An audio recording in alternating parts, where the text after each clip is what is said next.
Today I wanted to focus a little bit on the knees. But in before we kind of get in dive into the nitty gritty about the knees, I wanted to talk a little bit about um, this sense that I know we've worked with this before around that, when we're practicing yoga or really doing anything, if we follow rules so concretely, this isn't always the best way to practice. We're none of us are made the same, so we, especially in our joint spaces, but just in every aspect of ourselves, nobody is the same as anybody else. So if we follow a rule that you must have your knee aligned this way and this and this, for some people that might work great, but for other people that might be exactly the wrong thing to follow. So I've talked about this before, about the difference between rules and principles. And if you think about following rules, you narrow down all the possibilities, every possible alignment that you could choose in a posture. You narrow it down, and all this possibility funnels into one thing. And this can be helpful for some things, but for the most part, just the opposite happens when we follow principles. Principles are when you have a principle, like breathe, or for in the knees, it could be something as simple as be balanced on your feet, right? So, and if we come from a simple principle and we expand from there, we have all sorts of possibilities of the ways in which we can move our bodies that don't lock us into, we must do something this way. So sometimes the rules are really great, but a lot of times what we need in our practice is to follow a principle. So, a principle of movement might be breathing while you're moving. It might be aligning and stacking your bones. It might be following the path of a bone alignment. It might be finding that yielding force to rebound through the root to rise. There's so many principles of yoga that are much better to follow than rules of yoga. So I just encourage you to think about that. I think knees are a particular place where we need to explore sensation. We need to figure out our own interoception. So if you know that something doesn't work for your body, then that's something you need to follow. And it might be very different than what's happening for my body. So I'm going to try to go through some of the principles of knee health in our practice instead of always follow this rule. Okay. Because for some people, bringing the knees wider might be helpful. For some people, narrowing the stance might be helpful. There's all sorts of little ways. But if you follow the principles, chances are you're gonna kind of find your way. So the first principle is to start with your feet. So if we're standing, so if you're standing and you feel like you're not balanced well on your feet, the proprioception that comes from your feet and travels up into the body, and the yielding that gives that energy up through your body, will not be as powerful as it could be. And a lot of our micro movements of our feet help us to train the proprioception around our knees so that we are aligning just perfectly for that moment. So when our feet are asleep, like when we have big heavy shoes on and our feet don't have to be alive, we often can get some misalignment of the knee and not even realize it because we're not having that proprioception. So starting from the feet, aligning joints. So the femur bone and the shin bone, when they are aligned with each other, the patella, the kneecap can roll over the joint really well. But when we have a misalignment, when the articulating surfaces of the femur bone and the tibia are a little off, we not only have compression on one side of our knee, we can mess with ligaments, we can overstretch ligaments, and we can also mess with just there's torque on the knee. So trying our very best to keep aligned in our knee. We have a little play in our knee for sure. We are not just a hinge joint. We're not just a flex and extend. There is some torque ability in our knee, but not a lot. So to try to align the femur and the tibia as best as possible is another principle to work with. And then the next is to listen to subtle signals that the body's telling you. If you have pain, listen to that. Don't go past pain and think, oh, I just need to deal with this. Pain is a red herring. It's a red flag for the body, and we want to listen to it. The next is to prop ourselves, to use props. So if your knee needs some support, take the support. Don't let a knee be hanging out in space trying to figure out what to do with it. So this is another principle to work with. Then two more, just simple opening the hips before opening the knees. So, the hip joints are big joints. There's a lot of muscular support. So if you're real tight in your hips, your knee is a weaker joint than the hip joint. There's a whole lot less ligaments to support it. So if something's going to give, it's going to be the knee before the hip. So opening your hips before doing deep work in the knees can be very helpful. And then I already said this before, but just being very careful of your ligaments. Hyperextension, hyperflexion, hyperrotation, taking the knee in any of its potential movement patterns to its extreme will loosen ligaments. You have four main ligaments on your knee. You have one on the inner knee and one on the outer knee on the sides. And then you have a set that cross inside behind your, like on the inside of your knee. So you've heard of ACL, and that's one of these ligaments. So you have the lateral and medial, the medial collateral and the lateral collateral ligaments on the outside, and then you have the anterior and posterior cruciate ligaments on the inside. So we want these ligaments to be tight. We don't want to overstretch them. So I think those are kind of like what my musings have been about following the principles of knee health. And I hope that, the practice today can help support you. The last that I'll say is to have balance of strength. So if you know that you're hyper strong in your outer hips, but you're a little weaker in your adductors, or your quads are super strong, but your hamstrings aren't so strong, these balancing forces of the inner and outer thighs and the quads and the hamstrings, all in balance to each other, will help stabilize the knee. If you have one that's super strong, your body's going to always move toward the strong and not toward the weak. So we want to have balance in our strength patterns as much as we possibly can. So that's my musings about the knee. And now let's kind of put it into practice a little bit. So go ahead and sit up straight and tall. Now there's lots to be said if you've had a knee replacement or have had surgery for a meniscus tear or a ligament tear. That's a whole nother ball of wax. But the principles really should help us no matter what the challenges that we have with our knee. So first, are you supported? Are you using props? When you sit here, is your pelvis in line with the knees or above? Do you have knee pain when you sit cross-legged? Are you supporting underneath your knees? How do you sustain yourself so that you're comfortable? All right, so let's sit up straight and tall and just take a moment to drop your awareness into your body. If your knees feel awesome, let's have some deep gratitude for joints that can be tricky for many people. If yours feel good, let's have some deep gratitude for the health of your knees, the way you can walk, the mountains you can climb, more importantly, the mountains you can descend, the ways in which you can bend over and pick something up. All right, so let's just have some deep gratitude. And if your knees aren't working so perfectly, can you be open-minded to adjust your expectations, learn new movement patterns, have compassion for yourself, patience through knowing the wisdom of how to heal.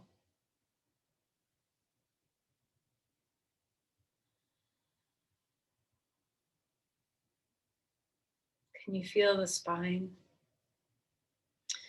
Can you allow yourself to grow in space without a sense of, push or force? Can you have some softness?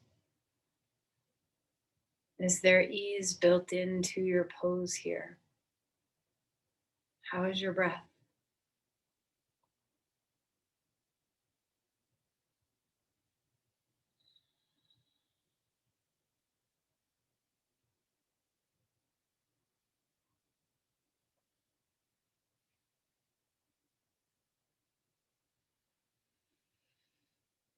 All right, let's place the hands together at your heart and offer an intention. Maybe it has absolutely nothing to do with your knee health, but rather what can your awareness of your body, mind, spirit, and presence in your practice offer you?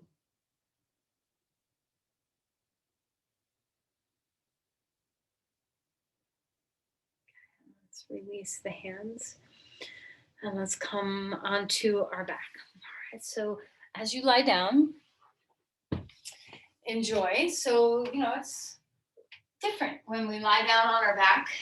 So let's enjoy what's available here. Stretch out your legs so that your knees become straight without hyperextension. Okay, and let's rock our legs. So pigeon toe yourself and then externally rotate your feet and let this action happen in your femur bones so that you're not just moving your feet, but you're letting all the way from your hip joints loosen. All right, and then relax the legs. Let your limbs soften, melt into a big old spacious pool in your knee joints, your ankle joints, shoulders, your spine. And then stretch your arms overhead and feel some length. Stretch the right side, stretch the left side. Come into the awakening of your body as best as you can. And then bring your knees into your chest and rock a little bit, swaying from side to side. Okay. All right, holding either the tops of your shins, holding your knees, or holding behind your knees. Let's circle the knees a little bit. Keep them together. And then go the other way. And then pull your knees away from each other and bring them back in. Check in. How's your back today? How are your SI joints, your hip joints? So whatever your body is asking you to do, let your practice be all your own. You can completely ignore me. You can go down a whole different track. And what most importantly, even if you follow along, modify everything just moment to moment. There's always available options. There's so many different vectors of movement that we can choose that are subtle that can help us find our perfect alignment. So remember, follow principles and not rules. So roll around your ankles now, right knee into your chest. Wake up those proprioceptive. Your feet are filled with all sorts of sensory input. So allow your feet to be as awake as your eyes, to be as awake as your hands. Can they be like a whole nother sense organ in your body? Sometimes we don't give our feet enough credit. We cram them in tight shoes. We ignore them. Left knee into the chest, right leg long on the floor. So give them an opportunity to shine. Get your space on. So find the space between your bones and your feet. Stretch your feet, wiggle your toes, move your feet around. Notice how many muscles, how many joints you have in your feet. There's tons of fascia. There's lots of lymph. There's tons of nerves. There's so much going on in your feet. So let's just enjoy how complicated, complex, and important our feet are. Stretch our limbs wide on the ground, arms and legs.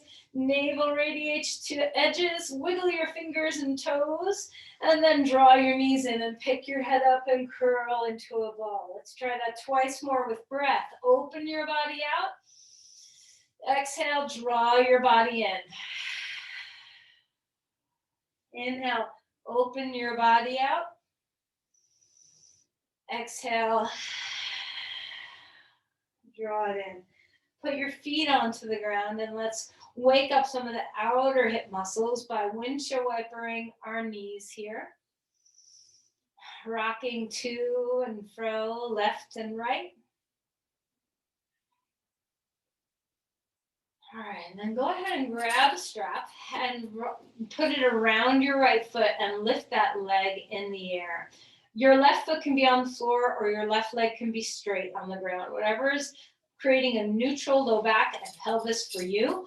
Root your femur bone down. Start to notice your knee.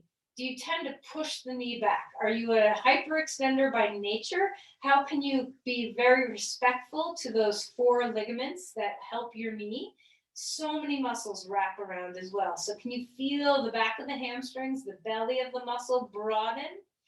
And then let's start to flex and point the toes here. So you might need to hook the strap around your heel to make it stay. But we're going to point the toes up toward the sky. Feel that fascial stretch in the top of your foot. And then point your toes toward your face and feel your Achilles stretch and maybe the bottom of your foot. So just feel into that flexion and extension, waking up your calf, waking up your foot.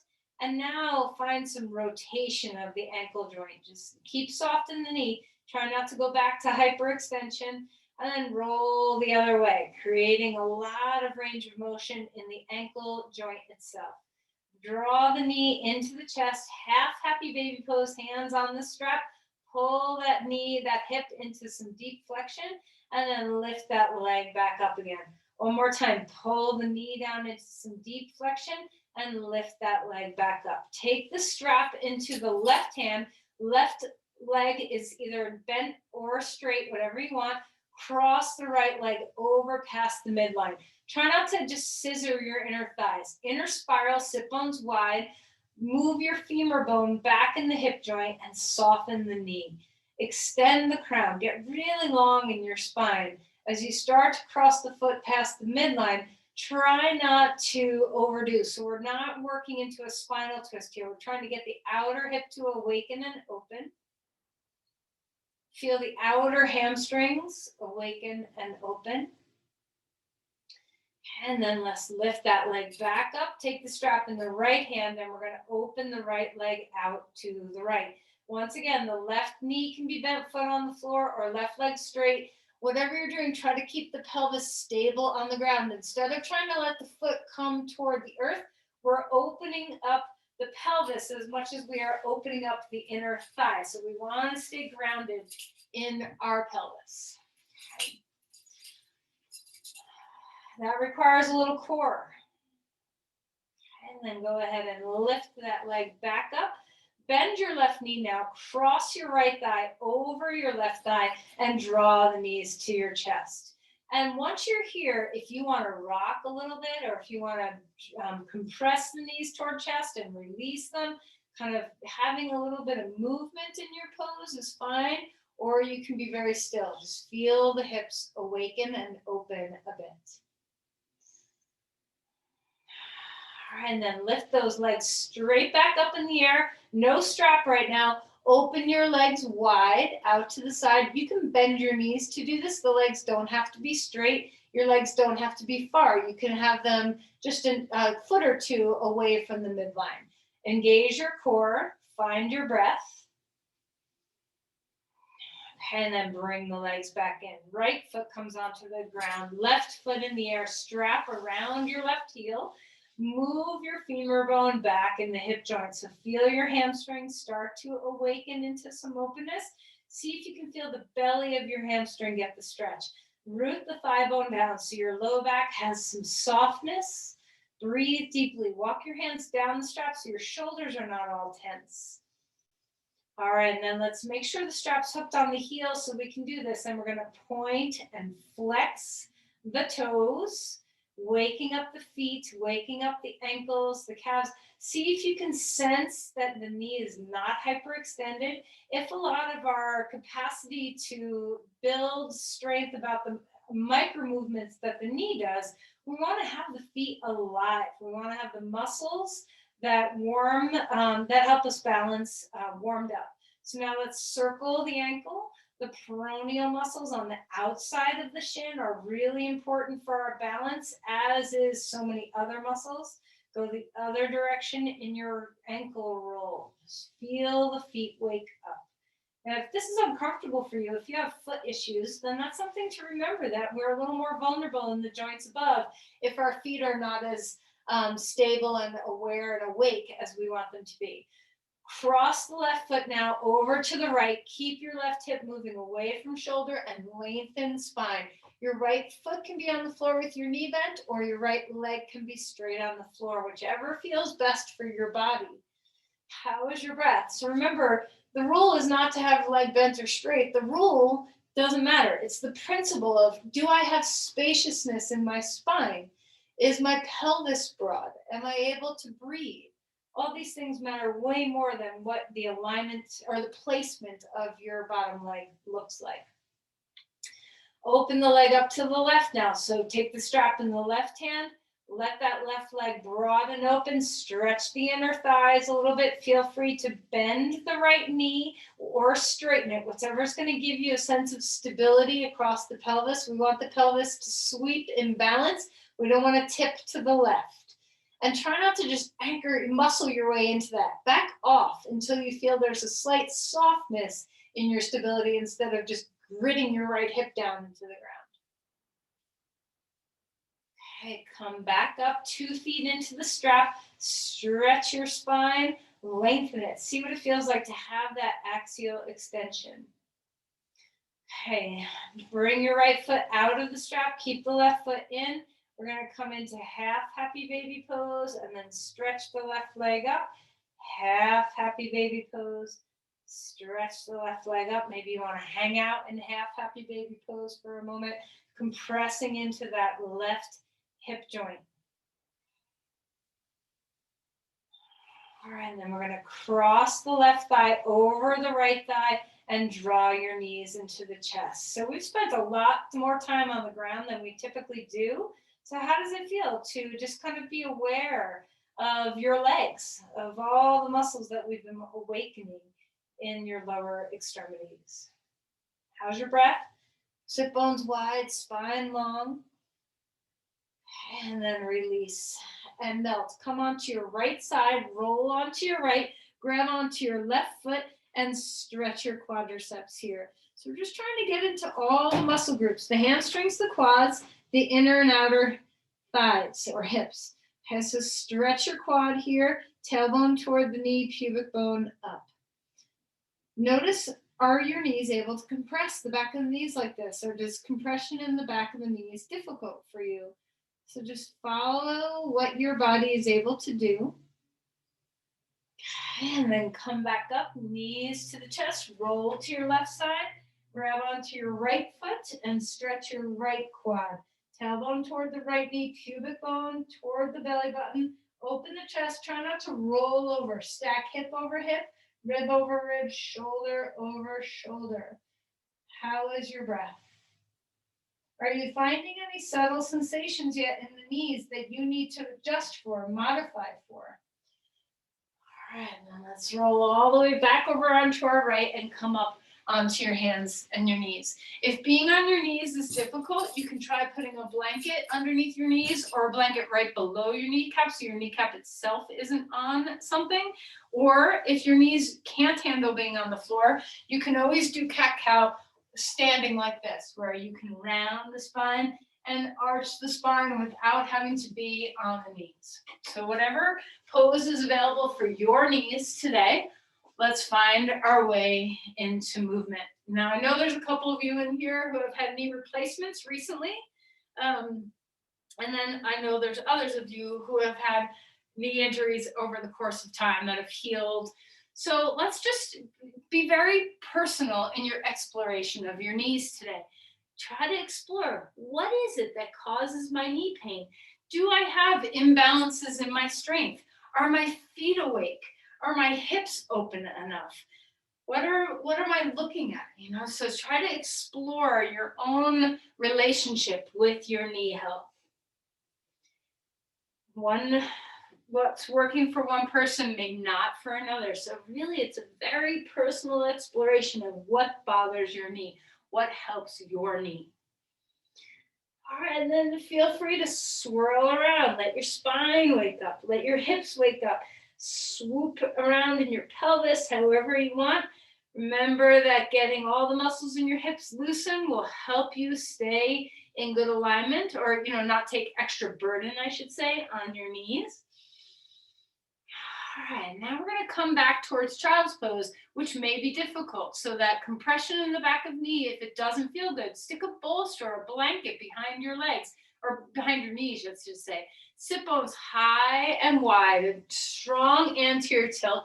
So even if you can't come back onto your heels, walk your hands forward. You can take your forearms onto the ground so you can have that length in the spine and the drawing of the femur bones back and the deep hip compression, even if your knees can't fully compress. So go to your range of motion, the point where you are comfortable. Try to explore the difference in sensation between pain and just sensation.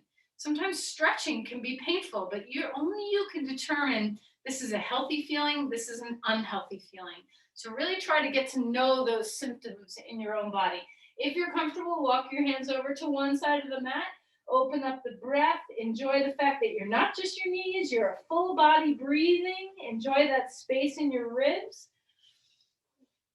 And then walk your hands over to the other side, opening up the rib cage, taking some deep breaths.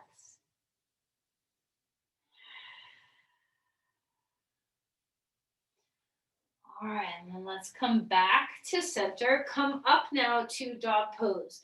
And you get to decide now. There's so many things that you can try to attempt to, maneuver around a little bit in this pose. Maybe you want your legs wider. Maybe that gives you a better sense of being able to stretch the hamstrings. Maybe you want your feet closer. Maybe your knees need to bend a lot. Maybe you want to start lifting and your sit bones to straighten the backs of the legs. Can you come into the sensation that the calves and the hamstrings are the belly of the muscles is where you're feeling the most sensation instead of right behind your knees or right at your sit bones. See if you can stretch the broadness of those hamstring muscles. You have really three hamstrings, but one of them has two heads. So you have a lot of muscles back there. So see if you can get them broad and spacious and open. Push off your hands, rise up through your spine. And then let's walk our feet forward and come into Uttanasana. Bend your knees a little bit or a lot. Sit bones lift and widen. The tailbone lifts. The sacrum follows the spine. Inhale for a halfway lift. You can put your hands on blocks if that feels nicer. Now start, because we can come into a teeny bit straighter of our legs, and maybe the blocks aren't high enough. Maybe you need to come onto a piece of furniture. Start to experiment with stretching the legs straight, lifting the sit bones, and letting the backs of the knees open without pushing them back. Can you feel, there's a little muscle back there called your popliteus. Can you feel a stretch in the back of the knees without a hyperextension in the joint? See if you can isolate those two sensations. So the knee joint itself is neutral, yet the backs of our knees are stretching. So stretch into your heels, stretch into your sit bones, feel the spaciousness. And then relax and melt. Push off your feet, rise up, reaching the arms to the sky, open your chest, lean back if it feels nice, cactus, open your arms, whatever is really healthy and happy for your chest and shoulders. And then release your hands down. Take a deep breath in, open your arms up again, exhale, bend your knees and float forward. Relax your head. Inhale for a halfway lift. Start to notice, where is the weight? I haven't said anything about your feet. Where's the weight in your feet right now? Do you lean into outer feet? Do you lean into inner feet? Do you tend to live in left foot? Do you tend to live in right foot? Let's go ahead and stand back up and explore our feet in Tadasana for a moment. Never is it a bad idea to just figure out what your feet are doing. Now, forget the principle of I must have my feet turned forward, hip width apart.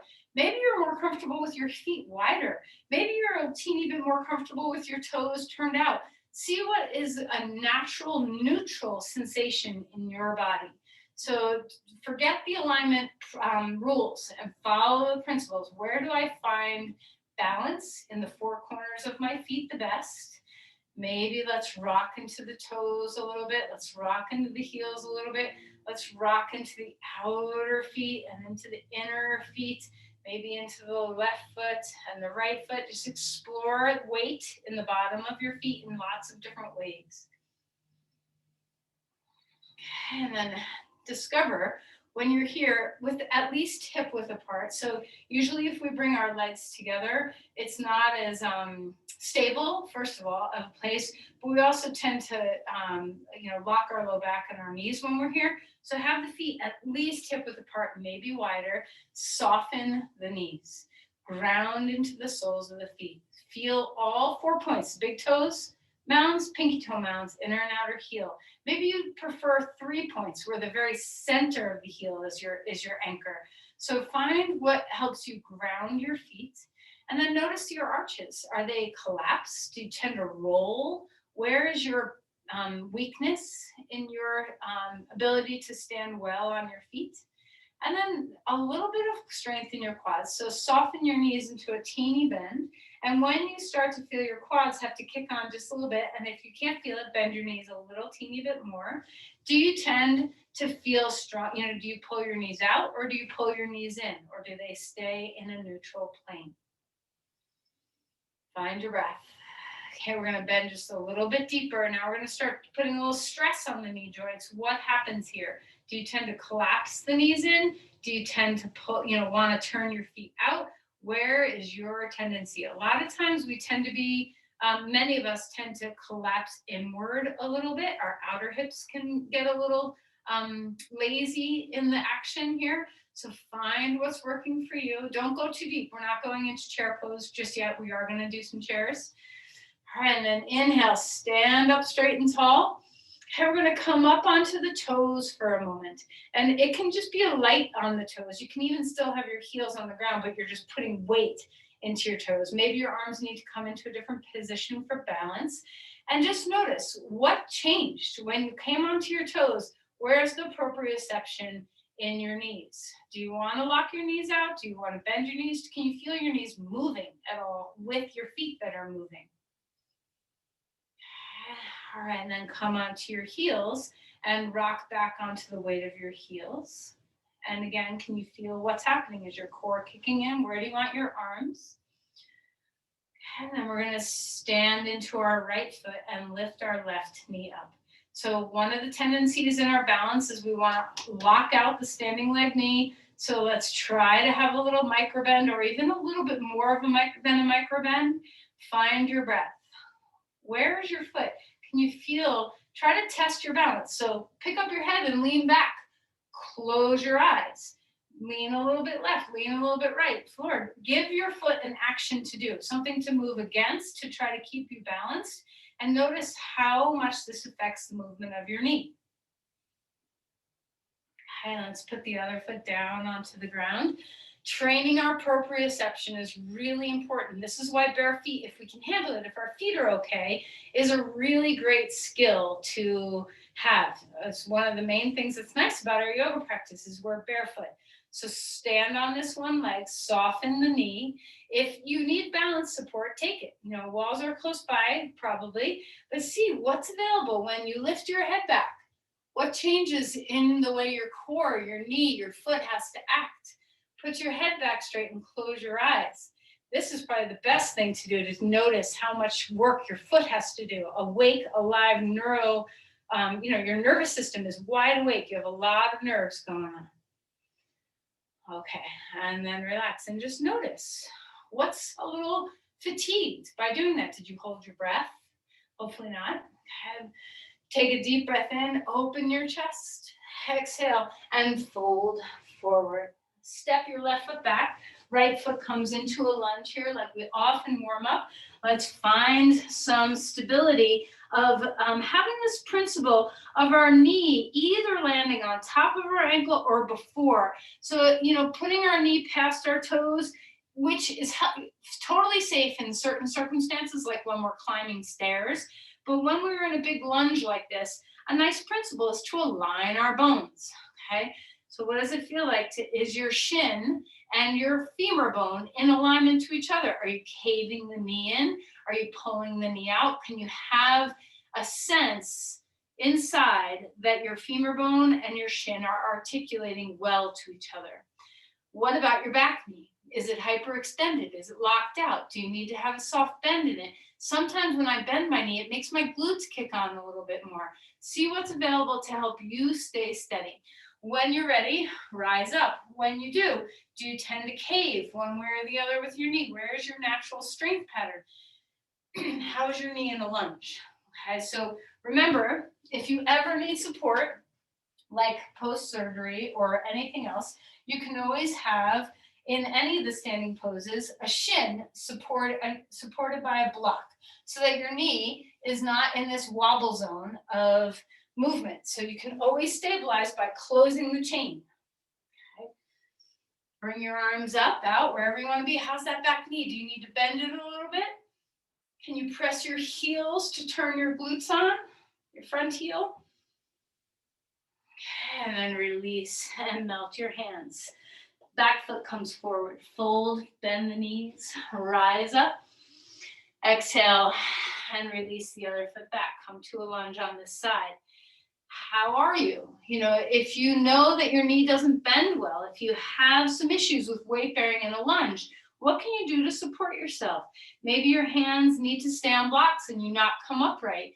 What can you do if you can't come upright to start building the strength in the glutes, the hamstrings, the quads?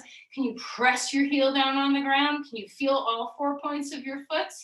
Can you imagine some movement? And sometimes when my knee bothers me, I stay low in a lunge and I put my hand on either side of my knee and I practice pressing into one hand, pressing into the other hand to feel where are those muscles that I need to stabilize my knee.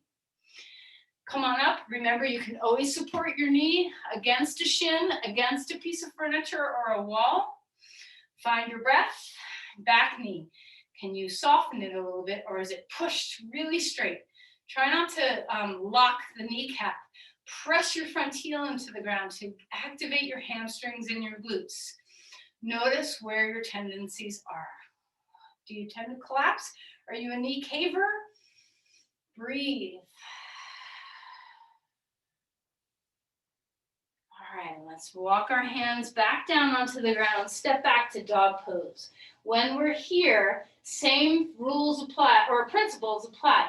Lift the femur bones into the hams or into the hip joints, widen the sit bones, and soften the knees. Where do you want your feet? Do you want them wider? Do you want them more narrow? What's giving you some balance and ease?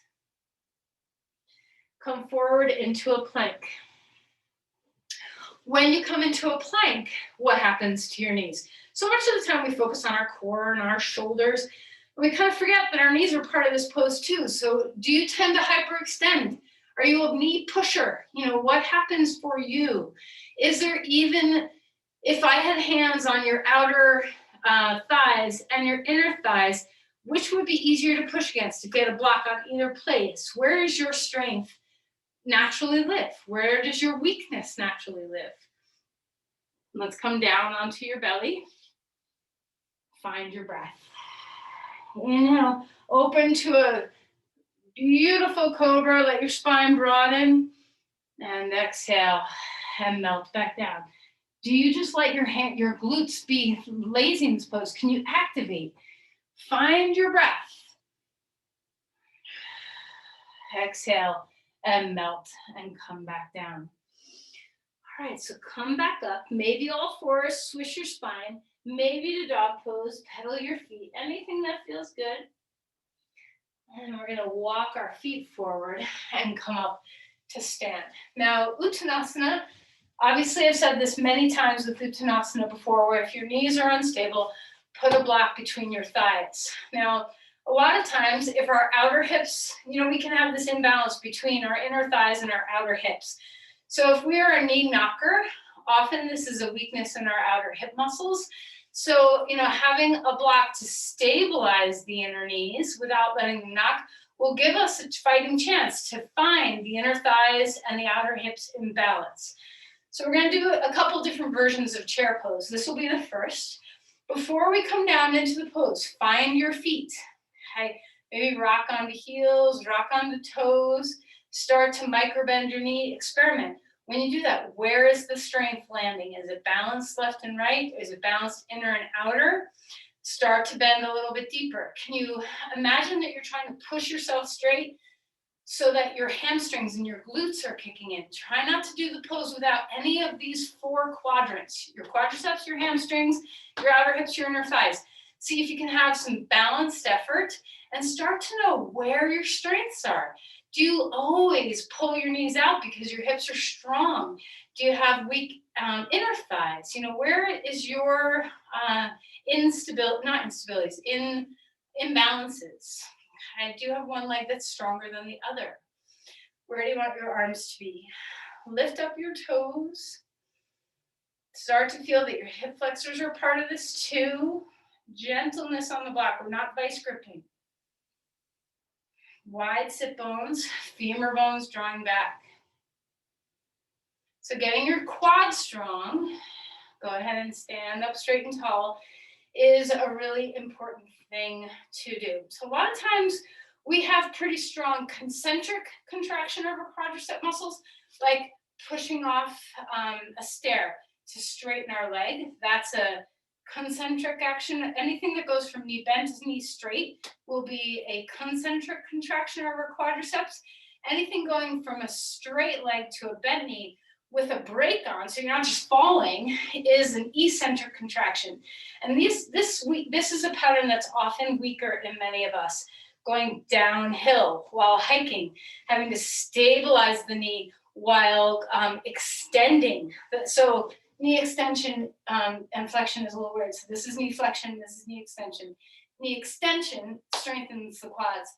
Knee flexion lengthens the quads. So if you're going down a hill and you have to bear weight, like going down a step, you're actually coming into extension or flexion of the knee, but your quadriceps are extending. So it's that eccentric contraction. We have to slow ourselves down so we don't fall. And this often is a little bit of a weaker pattern within us. So when we come to the next one in our chair pose variations we're going to do today, we're going to move. So we're going to go super slow on the way down. Okay, that's an eccentric contraction of our quads. And then we're going to go super slow on the way up. And this is a slow concentric contraction of our quadricep muscles and an eccentric contraction of our hamstrings. So remember, these go in harmony together. Quads and hamstrings are like, you know, they're like to fro. When one contracts, the other extends. So let's find the slowness here. You can do whatever you want with your arms. Remember, we're keeping a block there so that our knees are in a neutral position and as stable as possible. You do not have to go really deep, but you can, okay? But the key here is to go slow. If you have a knee that's a little vulnerable, give to it. What can you do to make that the leader of your practice? What needs to stabilize to keep that knee feeling okay? Do you need to hug a little bit more on the block? Do you need to pull your feet wider apart on the floor to get your outer hips to strengthen? So experiment with those two forces as you slowly contract or bend and slowly extend. For me, my right outer hip is weaker and it contributes to my knee hurting. So if I pull my feet apart from each other on the mat while I'm doing this, my knee doesn't hurt. If I don't do that, my knee hurts because I tend to cave. Okay, so that's just my issue. I don't know what your issue is, but just play with all these little different things that you can play with to get your 4 sections of muscles, quads, hamstrings, inner thighs, outer hips, to work together to stabilize your knee joint. Are your feet grounded? And what's nice about this is you can go little micro movements. This does not have to be a big thing. All right, relax. The last thing we're going to do is an isometric contraction where we're going to do a wall squat, okay? So find a wall. And once again, if you want to use the block to help you stay in a neutral position, you can do so. You can have your hips higher like this to do a wall squat, and you can have your hips lower. If going lower causes knee pain, go higher until you get to a place where your knee feels like you can sustain this. So that might be very high, especially if you've got a pretty serious knee issue going on. You might be, this high in the pose instead of low. Walk your feet as far out as what's comfortable for you. Once again, try not to go with the rules of you have to have it lined this way. Go with what feels stable to you. Do you want to lean back on the wall? How is your breath? Maggie's not here. If you guys know Maggie, she told me once that she does this every night when she's brushing her teeth. So, if you think about something that you do on the regular, that you could do a wall squat every day to strengthen your quadricep muscles, and notice that this isn't just about the quads. It's about the hamstrings too. Press your heels into the ground so that you're activating your hamstrings. Pull your feet apart a little bit if you feel like your outer hips are getting lazy. Hug the block a little bit more if you feel like your inner thighs are not turned on. So see if you can still, even while we're just kind of hanging out here in a pose that's not moving, is there a way for you to feel that you're using all 4 muscle groups? How about your feet? Are they awake? Are they turned on? Do you have all 4 corners actively working into the floor? Can you feel that root to rise? Even though we have our back against the wall, can you have the feeling that grounding your feet lifts your crown and everything through your body? So getting your quadricep muscles, you have 4 quadriceps. So if you tend to be real strong on the outer ones, your knees might turn out a little bit more. If you tend to be real strong on your inner quads, you may easily draw your knees in. All right, come up and out of there. Find your breath. Stand up straight and tall. Inhale, lift your arms to the sky. Exhale, and float forward. Let's step back to dog pose. Enjoy a little bit of ease in your legs. Deep breaths. Come down onto your knees and rest in child's pose. Maybe child's pose is difficult for you. You can always put blankets underneath your like on top of your calves so that you're not as low. Deep breaths. Okay, so in the interest of time, we're only going to do one. So come up to stand. We're only going to do one of the externally rotated standing poses, but I want you to know that you can use this tool for any of them. Okay, so I've taught this to you before, but if you need to support your knee in an outward lunge, you can always put a block right at your shin, right below your kneecap. So this is a way to help stabilize the knee if you tend to be a knee caver inner, okay, or if your knee just hurts when you come into a lunge. It's a great way to stabilize the knee for poses like Virabhadrasana or side angle. So I'm going pretty short because I'm going to run out of mat to stand on, but you can certainly take your legs wider, whatever is working for you. So have a wall, go to a wall in your room and see what you can do. I'm going to move my mat. So I have some sticky mat underneath my foot. Okay. And find your way to, now because your knee is supported, you can work those outer hip muscles strongly. Remember, the hip can turn in as much as you need to. Press the 4 corners of your feet. Unlock your back knee. Feel that your feet are as big of a portion of this posture as anything else. Find your breath.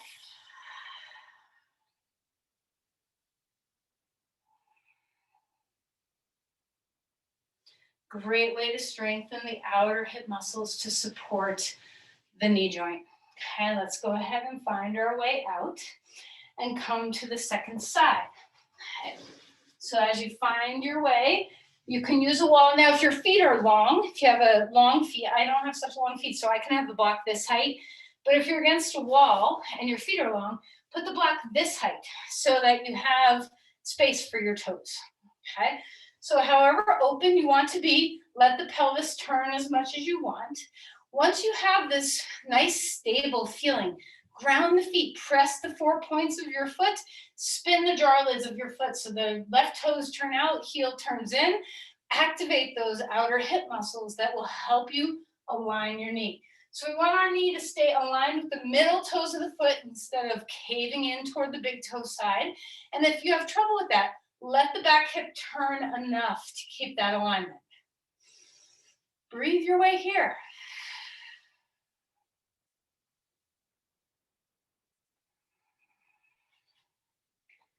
All right, come up and out of the pose. So that's a way, if you're afraid of lunges, if your knees hurt in lunges, these are some of the things that you can do to make it so that you can build the strength in some of those muscles to support your knee. Let's go ahead and come down onto the ground now. Find your breath. So back into this sense of having the quadriceps have to stretch and flex at the same time, okay, which is difficult. Perhaps when you come into a bridge pose, we've all tried it with a block between our thighs, which is awesome if you need that stability in your inner thighs. But let's say you're more comfortable with your feet turned out. So experiment with this, try it. This may not be the alignment for you. But if we're always locked into the rule of our feet have to be pointed straight, hip width apart, then and our femur bones are parallel to each other, we might miss a possibility, one of those, funneled possibilities from a principle if we're only following the rule. So experiment with having your feet a little wider than your hips, possibly even turning your toes out just a little bit, not super turned out, just a teeny bit, and lift up into a bridge here.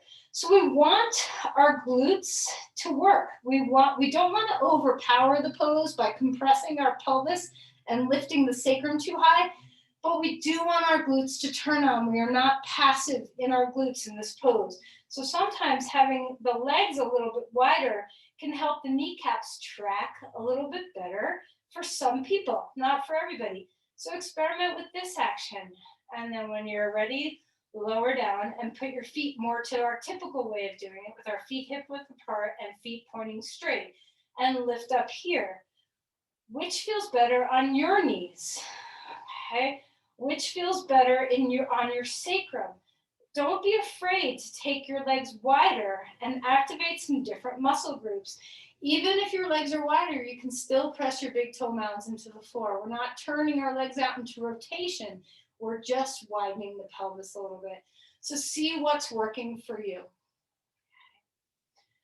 All right, and then relax. Whatever you chose, we're gonna do a full bridge pose now in your alignment of choice. So block, no block, legs wide, legs hip width apart, whatever works for you.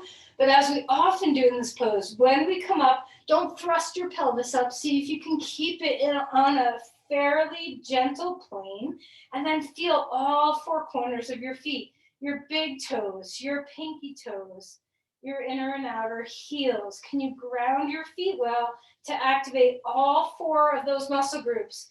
Your glutes, your hamstrings as one chain, your quads as another, your inner thighs, your outer hips. What's your missing link? Do you have a missing link? Might this be something that contributes to some knee instability for you? Maybe not. Maybe you have a totally different issue going on. Okay, let's relax. Melt back onto the floor and windshield wiper your knees left and right.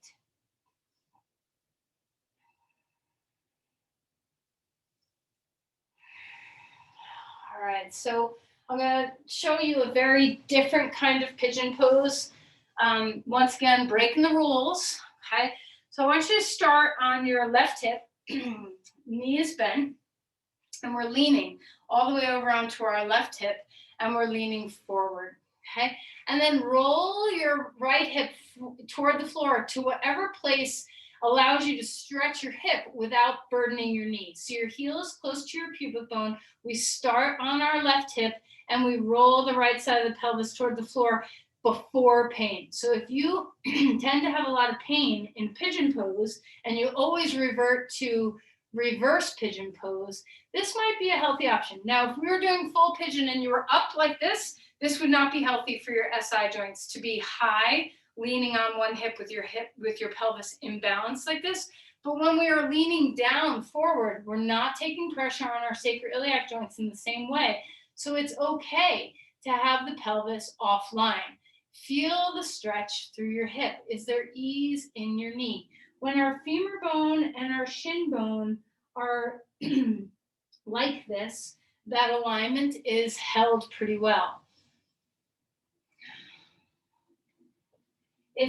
So go ahead and come on up and look at me for a minute. The way we often do the pose, where we have a blanket underneath one sit bone, and sometimes, even more height, like a lot of height, our femur bone and our shin bone are no longer on the same plane.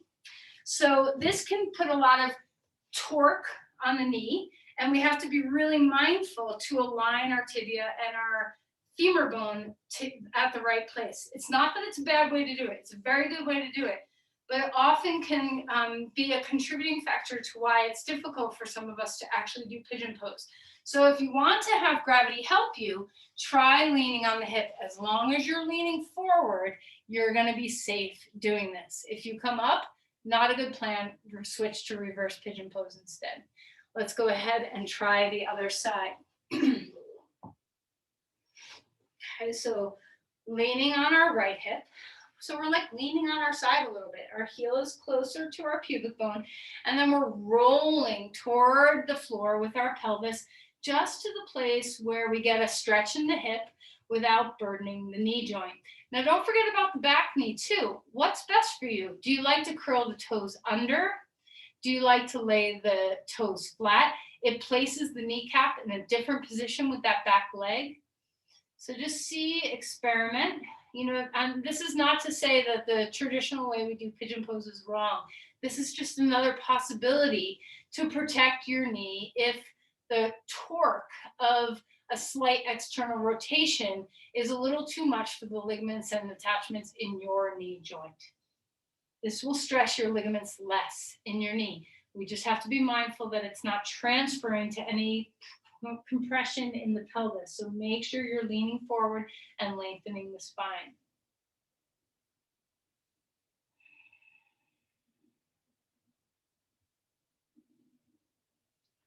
All right, let's go ahead and come on out of there. Lie down on your back. Bring your knees to your chest. Rock a little bit, sway. Feel free to do anything that completes your practice. And then as we find our way into Shavasana, what do your knees need? Do you want to have your calves up on a couch? Do you want to have your legs up a wall? Do you want a blanket low or even higher underneath your knees? And even that can be a subtlety.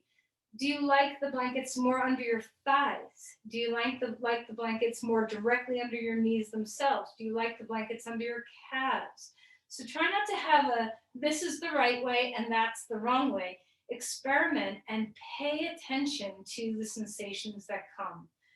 What feels best in your body? Nobody is an expert in you like you are an expert in you. You are the only one who can feel the sensations of your body. So get into a comfortable place for Shavasana.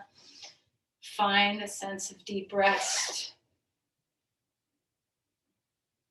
As we find the easy posture, can you feel once again into the passivity of those 4 groups of muscles that really work upon the knee? Can you feel the quadriceps relax? Can you feel the hamstrings relax? Do your legs need to turn out a little bit? Do your legs need to be wider? Do you would you rather strap your legs in? What's making you feel good?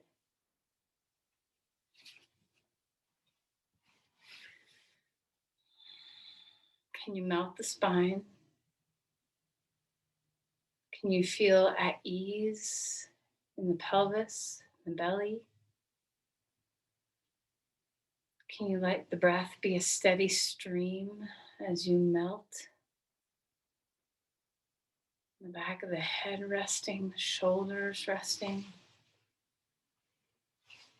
The hands are free, the feet are free. The face is free.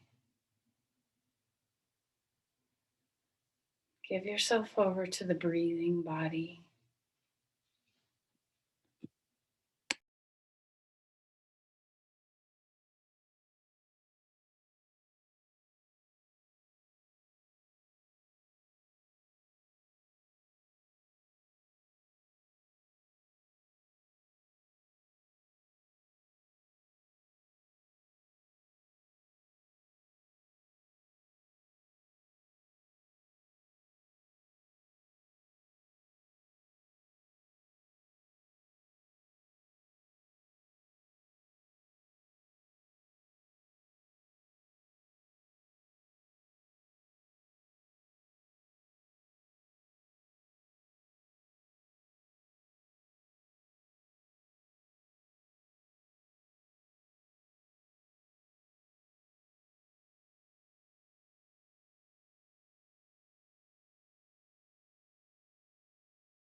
Let's begin to deepen our breathing just a bit more.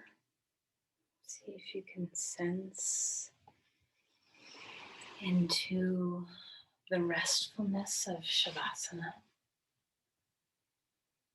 Before you change anything, just have an opportunity to feel your body melt into the floor, to feel a beautiful breath.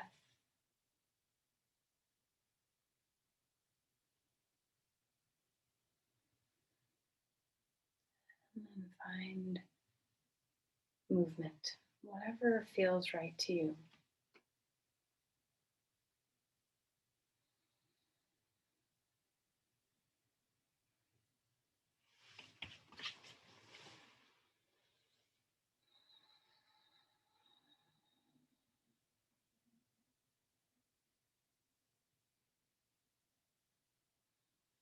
Let's find our way upright.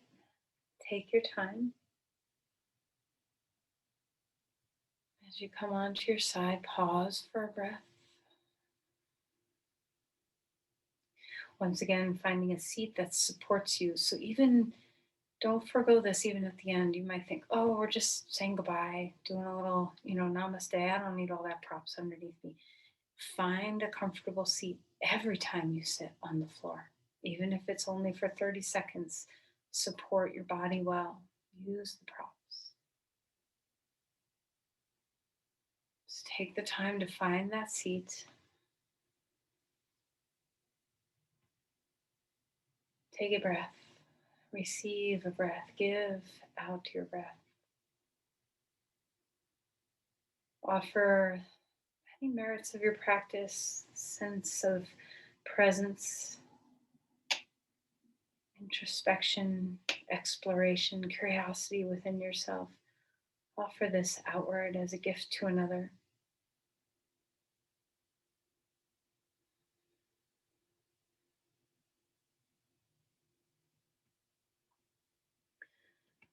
Namaste.